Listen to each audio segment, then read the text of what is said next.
ప్రజాయుద్ధ నౌక గద్దర్ గారి జయంతిని కాంగ్రెస్ ప్రభుత్వం అధికారికంగా రవీంద్ర భారతిలో ఈరోజు చేపట్టడం జరుగుతుంది. ఈ కార్యక్రమానికి అనేక మంది కవులు, కళాకారులు, మేధావులు, రాజకీయ నాయకులు అధిక సంఖ్యలో పాల్గొంటున్నారు. ప్రస్తుతం మనతో పాటు ఎమ్మెల్యే కూనంనేని సాంబశివరావు గారు ఉన్నారు. సార్ నమస్తే. సార్ ఎలా చూస్తారు గద్దర్ గారి జయంతిని కాంగ్రెస్ ప్రభుత్వం అధికారికంగా ప్రకటిస్తుంది? ఎలా చూస్తారు?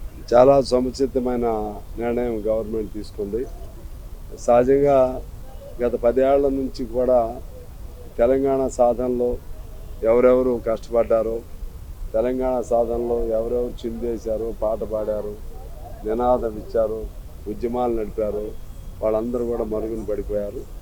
ఇవాళ ఆ ప్రభుత్వాన్ని మార్చి ప్రజల ద్వారా ప్రజా పాలన ఉంటుందని ఆశించి ప్రజా ప్రభుత్వాన్ని వాళ్ళు ఎన్నుకున్నారు.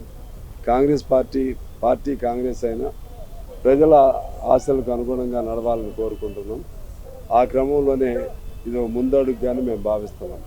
ఎందుకంటే ఈ గవర్నమెంట్ ఫామ్ అయిన తర్వాత ఒక విప్లవకారుడికి నీరాజనాలు అందించేటువంటి మొదటి కార్యక్రమంలో వాళ్ళు సక్సెస్ అయ్యారు. ఇదే పద్ధతుల్లో ఇంకా ఆనాడు ఉద్యమాల్లో అసూలు బాసిన వాళ్ళందరినీ గుర్తించి తగు రీతిన సత్కరించవలసిన బాధ్యత ఈ ప్రభుత్వానికి ఉందని మేము భావిస్తున్నాం. గద్దర్ గారికి మీకు ఎలాంటి అనుబంధం ఉంటుంది సార్? చాలా గొప్ప అనుబంధం ఉంది.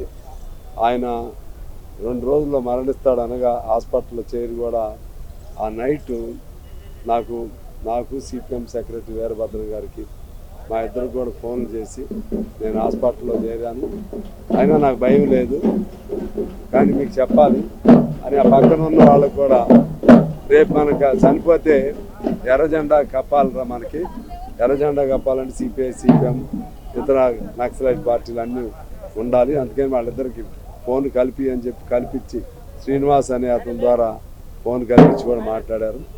ఆయన హాస్పిటల్కి వస్తామని చెప్పాం. హాస్పిటల్కి నేను వెళ్ళేలోపే ఆయన మరణించాడు.